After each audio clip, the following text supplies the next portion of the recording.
My name is Jerry Bernard. I'm president of the ECMAS, ECMAS, Equitable Child Maintenance and Access Society. Sorry we didn't have the banner here today. We're still trying to locate it. CAFE, Canadian Association for Equality, is the one who's we've kind of tried to partner up with. We've been around since 1994, so 23 years.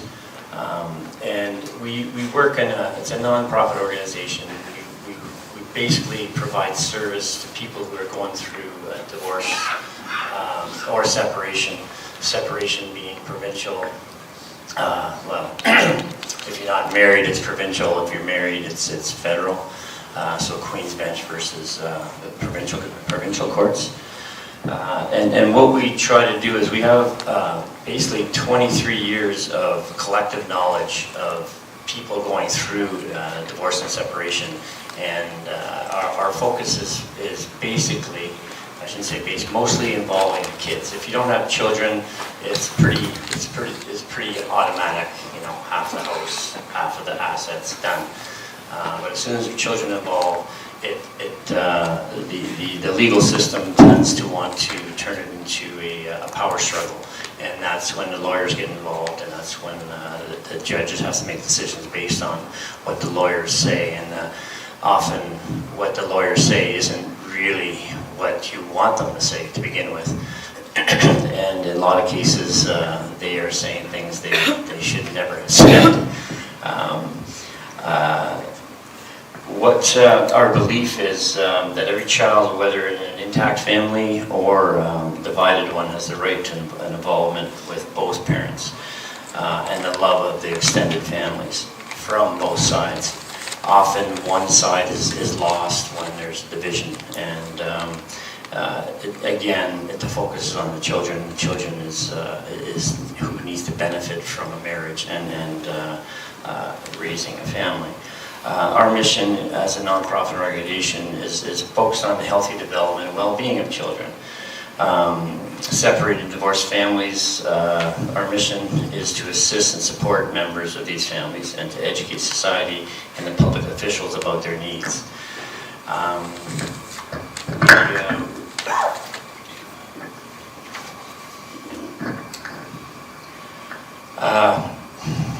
We meet we have a meeting every Tuesday at Bonnie Doon Mall, and it's a support group meeting that anybody who is going through these issues can join. There's no charge. We accept donations because we don't have any funding, and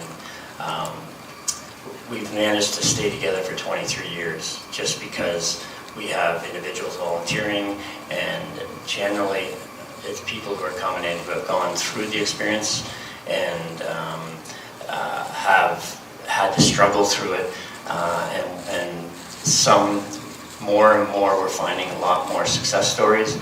I've been part of it for 19 years now, and there weren't a lot of success stories initially. And what we try to do is be able to help individuals instruct their lawyers, or even proceed themselves in court if that's necessary. At the same time, we want to emphasize that there still has to be a communication, some kind of relationship with the ex. It doesn't have to be one of love, it doesn't have to be one of friendship, it's just it's a relationship to raise the children, and it's a communication thing. And that's where, when the legal system comes in, it breaks it down and creates a wall, basically. And any kind of communication at that point when there's the legal system involved just creates animosity for the most part. CAFE is Canadian Association for Equality, and their focus is with men and boys. And that's why we've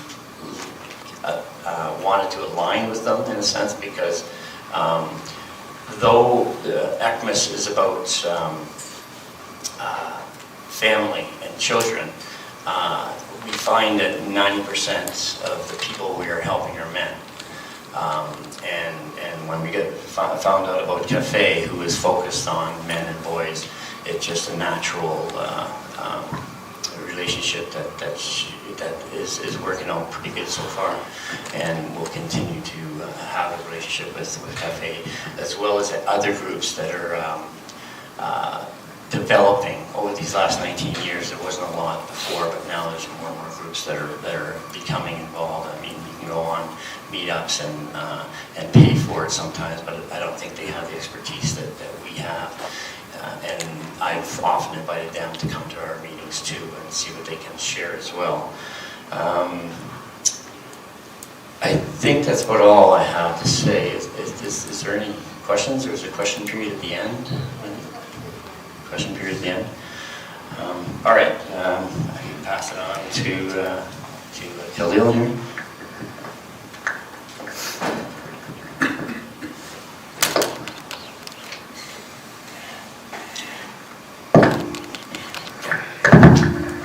Hi everyone, thank you very much for taking your time off your busy schedule to attend our event. As Jerry explained, I'm CAFE's branch director. CAFE is an acronym for Canadian Association for Equality, and we have many branches throughout Canada. Our stated goal is to facilitate an inclusive, rational, and civilized public conversation about the status of boys and men in Canada. We advocate for marginalized gender issues, especially those that disproportionately affect men and boys. We have several service centres throughout Canada. They're called the Canadian Centre for Men and Family. One in Ottawa, another in Toronto, a third in London, and a fourth in Calgary. We have a fifth one in Edmonton.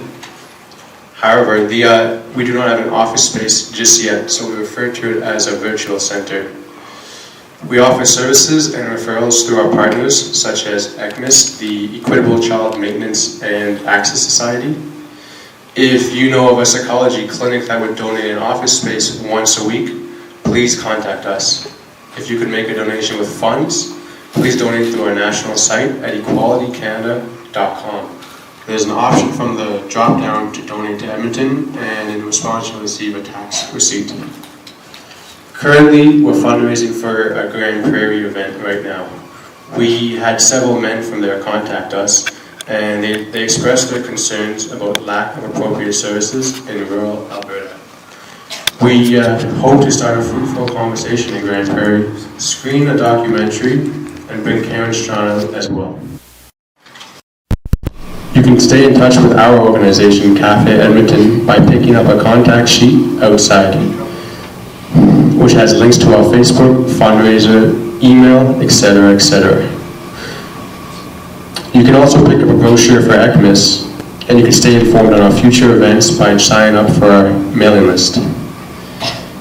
If you do swing by our donation box, our volunteers are giving out a free DVD on male domestic abuse victims for donations over $5. I'd like to thank the 4 women who agreed to speak today as well. Karen, Monique, Alice, and Nikki. We appreciate them coming to prompt a discussion with their thoughts. I'd also like to say thank you to Dan Mason, who's recording our event today, our AV crew, Dave and Warren, and our volunteers, Ashley and Megan. Lastly, and most importantly, I'd like to introduce our esteemed moderator, Dr.Ganz Ferrance. We are privileged to have him here today to facilitate this important conversation on men's issues in Edmonton. Dr. Ganz is a well-known radio psychologist and a bit of a local celebrity. We really appreciate him participating, and we look forward to working with him again in the future.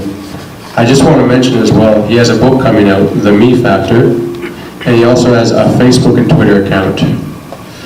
Without further ado, please welcome Dr. Ganz Ferrance.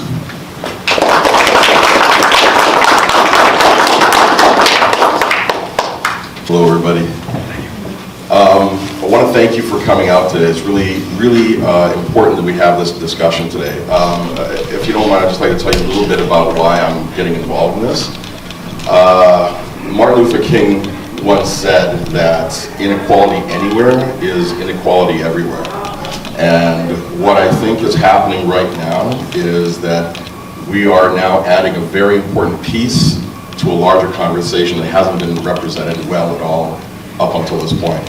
So I'm really happy that we have this opportunity to have this discussion. These 4 women that are going to be here talking about what they've experienced and their thoughts on this. and also taking some questions from you folks in the audience. So I'd like to actually ask the women to come up now and we'll get started. Thank you.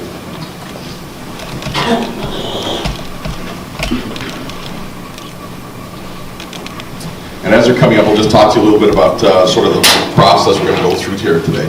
So the women are going to each take a little bit of time and talk, and then at the end we'll have some time for questions. And just in the interest of moving things along, if you can just speak the question, I'll repeat it for the audio and for the camera, and then we'll have the folks up here answer. Okay? Just before you begin, just to let you know that these microphones are always on. This is kind of program, because anyways, you don't need to push to talk, so Okay. Go ahead. All right. So for the order of the women, we're going to have Alice go first. I'm going to go second, Karen's third, and Nikki, 16-year-old extraordinaire, she's going to go last because she has something very important to say. Good day, you all. My name is Alice Herculson. I am a member of ECMAS, the Equitable Child Maintenance and Access Society. They are my go-to support group since January 2013. A little about myself. I am the oldest daughter of 3 children born to immigrant parents. My mom's from Portugal and my dad's from Scotland. Some of my most important influences are women. My granny came to Canada at the age of 44 with an 8-year-old and 20-year-old son, leaving her husband in Scotland. She came with a suitcase, no child support, no alimony, just a lot of prayer. She would come to Toronto, become employed, selling shoes at Eaton's, to provide for herself and her youngest son. She is, in my mind, the epitome of a true feminist. She was self-made, self-reliant, and had no desire to live off of that which she had not earned herself. I also admire people like Margaret Thatcher, another woman who was raised on ration food, yet managed to become the Prime Minister of Great Britain and raise children. In November 1995, my first daughter was born. In 1999, her father and I split. He was earning a healthy railroader wage, but given my influences in life, the thought of any kind of alimony never crossed my mind. I asked him for $400 a month to help me cover half of daycare so that I could work.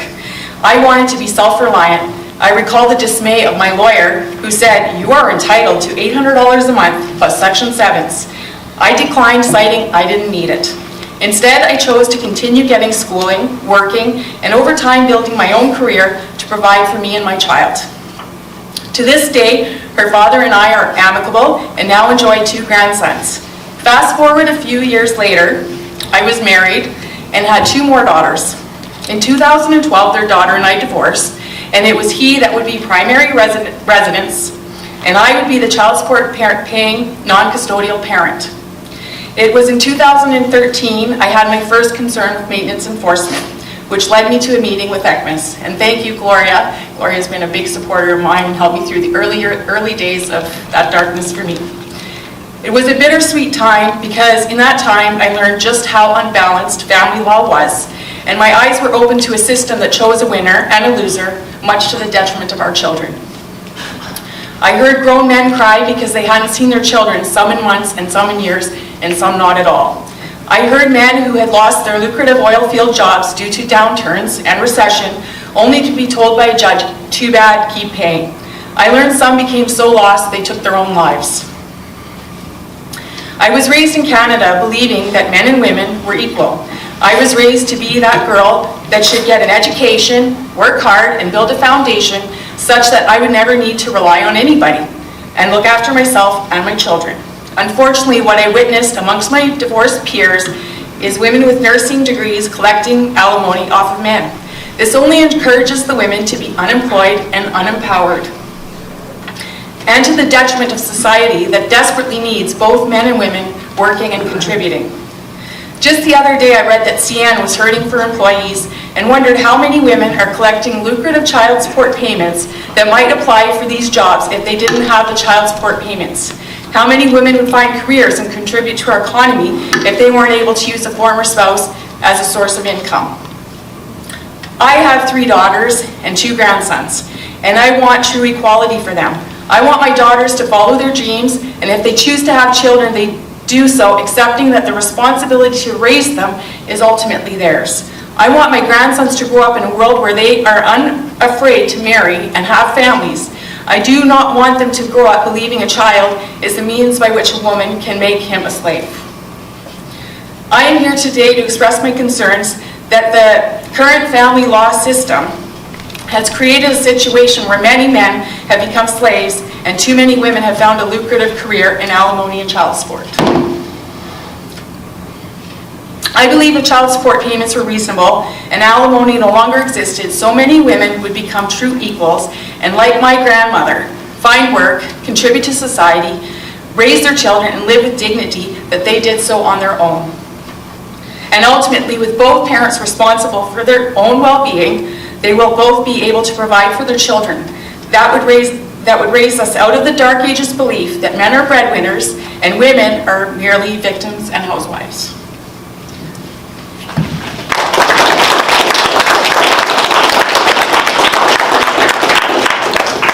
Thank you, Alice, that was awesome.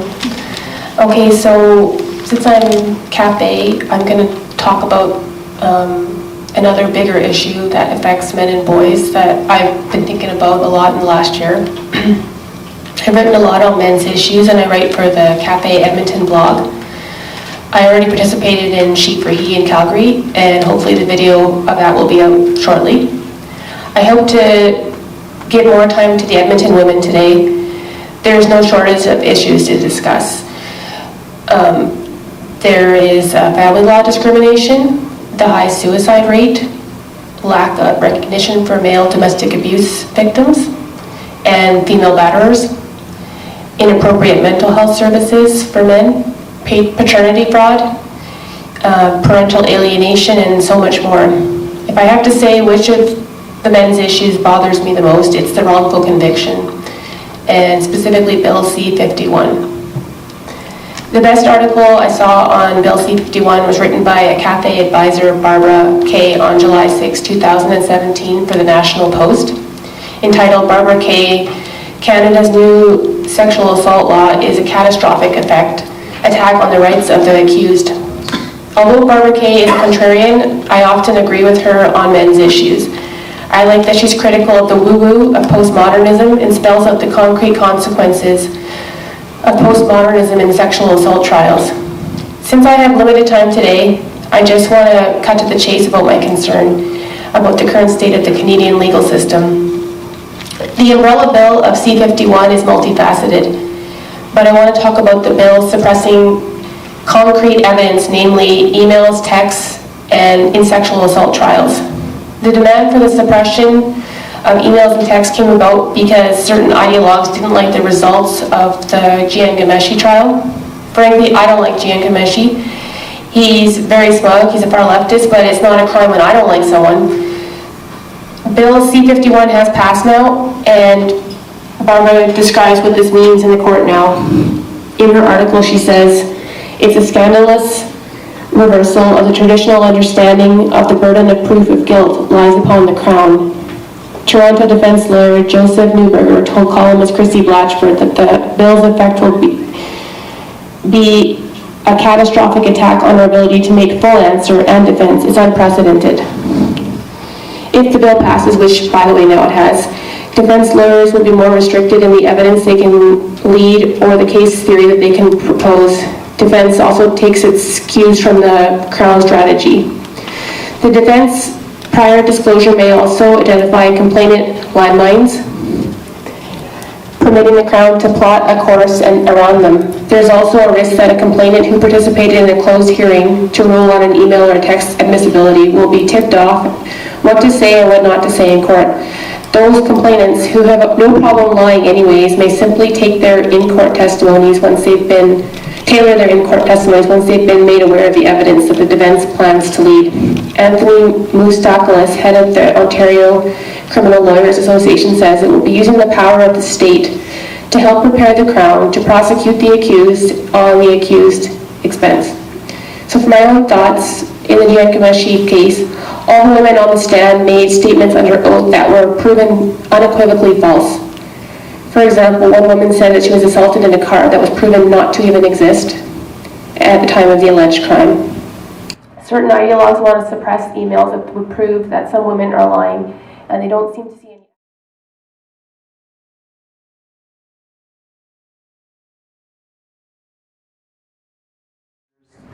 The things that they were saying made lots of sense. Many of them were very, very charismatic.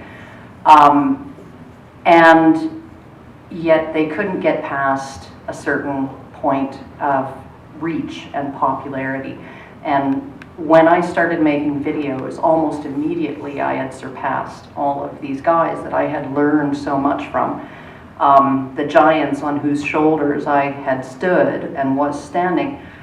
And that was when it came perfectly clear to me that I had to actually continue to do this, because it takes a female voice to talk about a lot of these issues to people who are otherwise unaware of them, to people who are just out on the street, minding their own business, living their own lives, have never thought about them.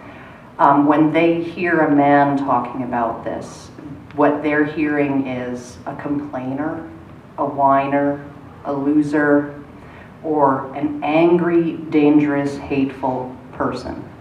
That is the knee-jerk response. There's something wrong with him. Not something wrong with society, not something wrong with the law, not something wrong with the way he has been treated and other men are being treated. There is something wrong with him because he has opened his mouth to talk about this.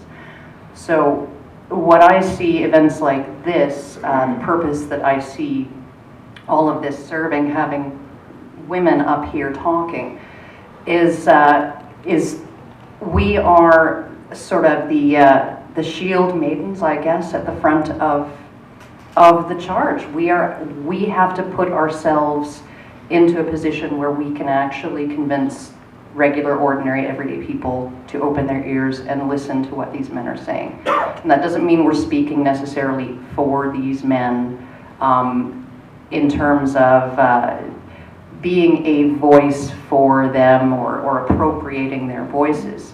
We just need to sort of work things in a little bit, you know, soften up the audience, soften up the attitudes, and maybe then the public will allow men to talk about their own experiences without that knee-jerk reaction. And I think that that's probably the most important thing about having women participating in events like this, or speaking out online, or speaking out to their friends, to their families, to their co-workers, to writing letters to their legislators, to their MLAs and MPs.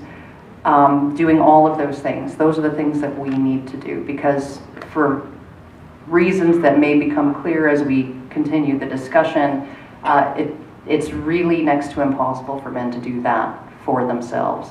And it's not because they're doing it wrong, it's because there's no way for them to do it right, not on this topic.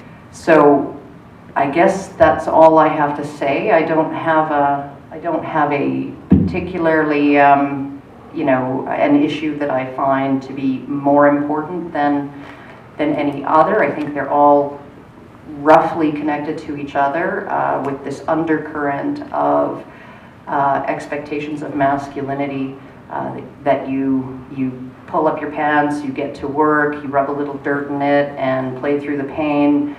We don't care that you've been laid off, get another job and get paying again. All of these have to do with a fundamental imbalance in society, an almost pathological outpouring of compassion toward women, and a complete absence of compassion toward men in any situation in which they are in conflict with women. That seems to underlie most of these issues, and so that is also another reason why women need to speak up. Right? Because we need to actually say, hey, you know, we can rub a little dirt in it too, every once in a while. So, there you go, that's it.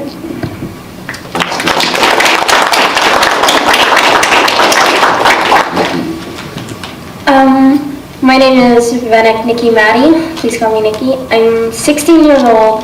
And for the majority of my life, I've lived with my mom and my dad up until recently. And I want to, well, let's just start with the beginning, I say. Around when I was 7, around 8, my dad and my mom had planned to move to Canada, and I was the first of my siblings to go as I was the oldest child. When we moved to Canada, my mom was there for a few weeks, then she left to go back to Thailand to take care of my brother and sister, while me and my dad stayed in Canada. And I remember the first Halloween I had in Canada. My dad had dressed me up as a witch, and he had taken me trick-or-treating to about 3-4 different neighborhoods, and I just remember being so excited and so happy. And then during that Christmas, my dad went to Thailand and got my brother back, and he actually came just after Christmas, so my late Christmas present was my little brother coming to Canada. Yay. And during that time was the most happiest in my life, without my mom, and sadly without my younger sister. It was just me and my dad and my brother. I was getting good grades, I was doing good, I had friends, and generally life was good. And then, around when I was 9, my mom had finally came to Canada with my younger sister. And that's when things just started to fall apart. My mom had changed. She always put on this mask of kindness and sweetness whenever me, my brother and sister were around, or when strangers were around, or people, friends, or family.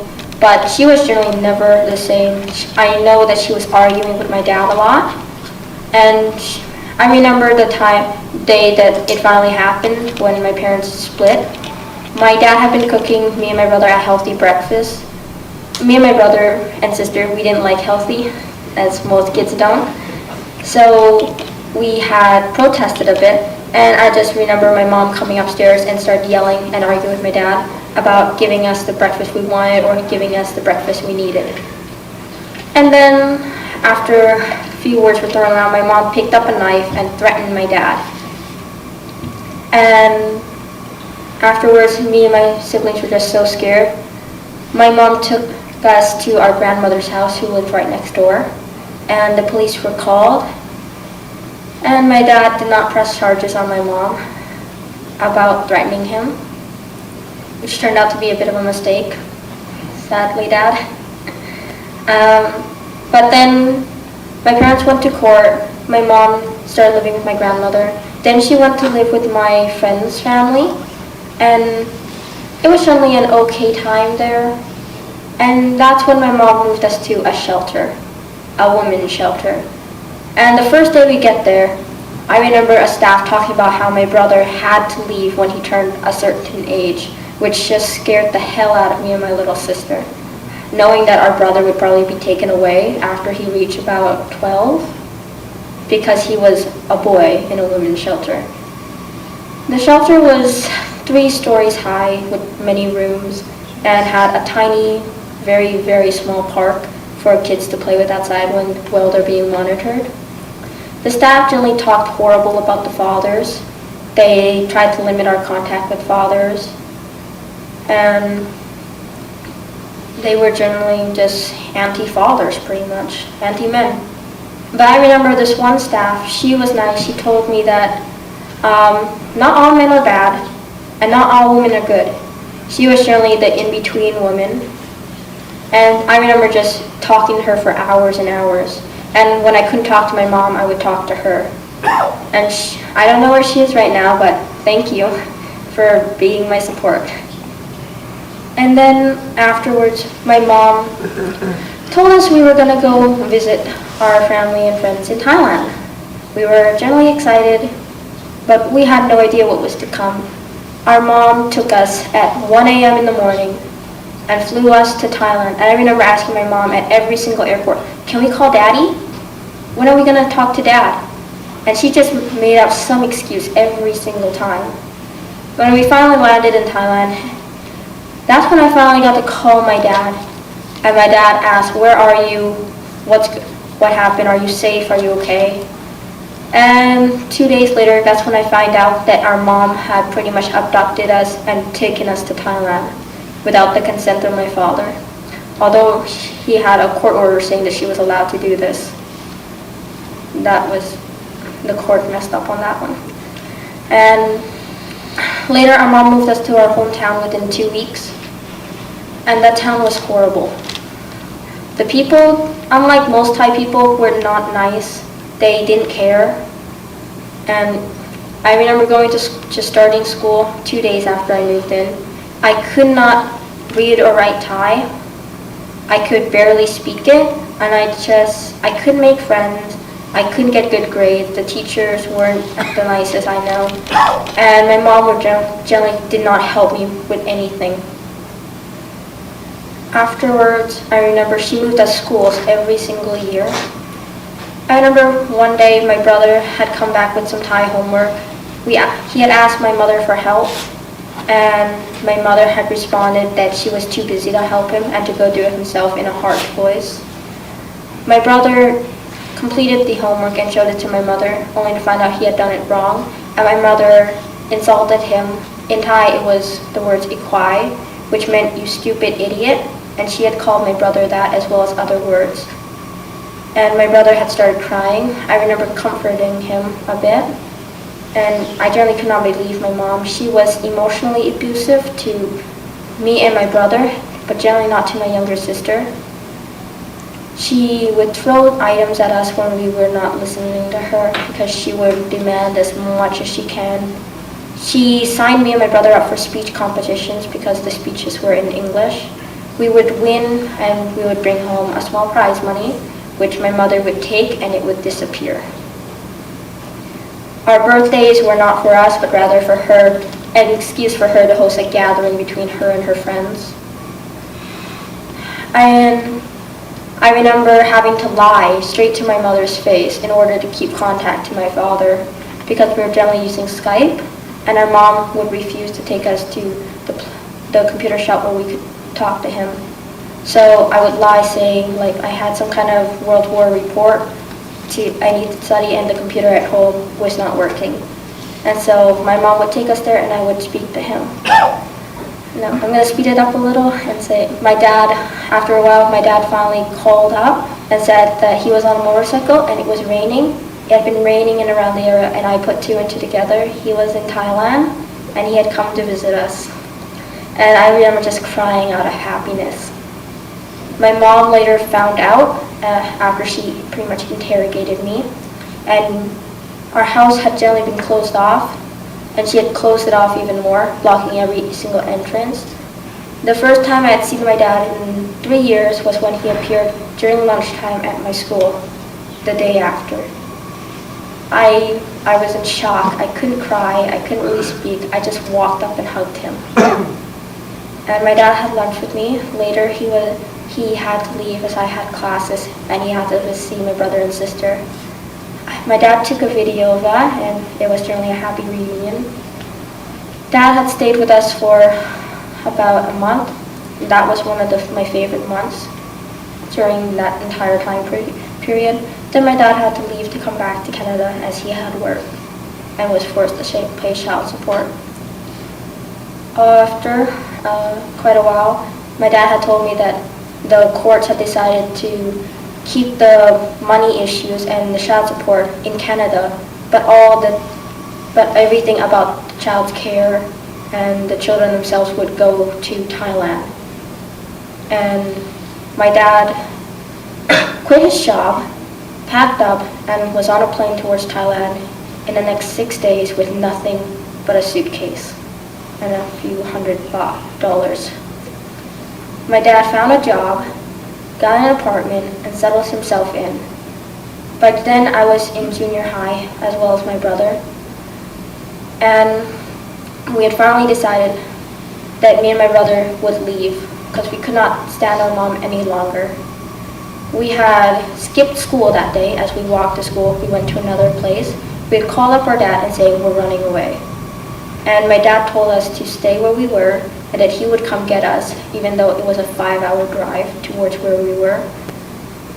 And he had come to get us. He kept his promise. We were in Chiang Mai, the place I was born, the next day. My dad got us enrolled in school, and my mom had tried to come get us, but my dad was able to stop her and have us stay with him.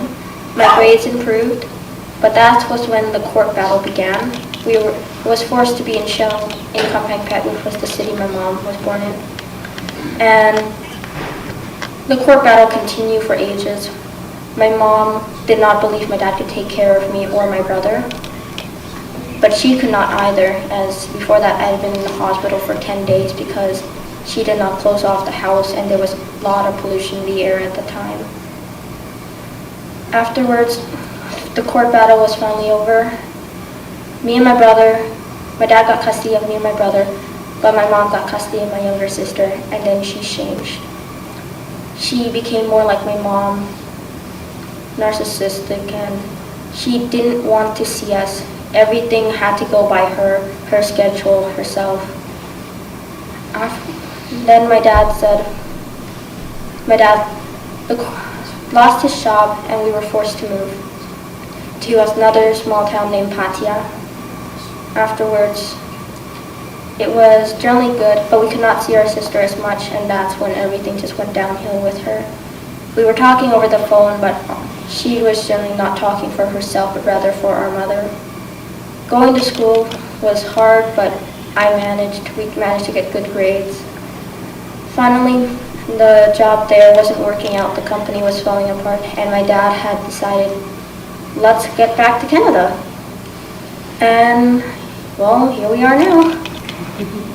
I am now in school in Canada as well as my brother. And I'm very excited about everything, but I'm generally extremely upset about my sister and my father and my mother. What she had done to me has emotionally scarred me for life. It's not something anyone can ever get over. To know that someone you used to care about, you thought loved you, just was all a lie. Thank you.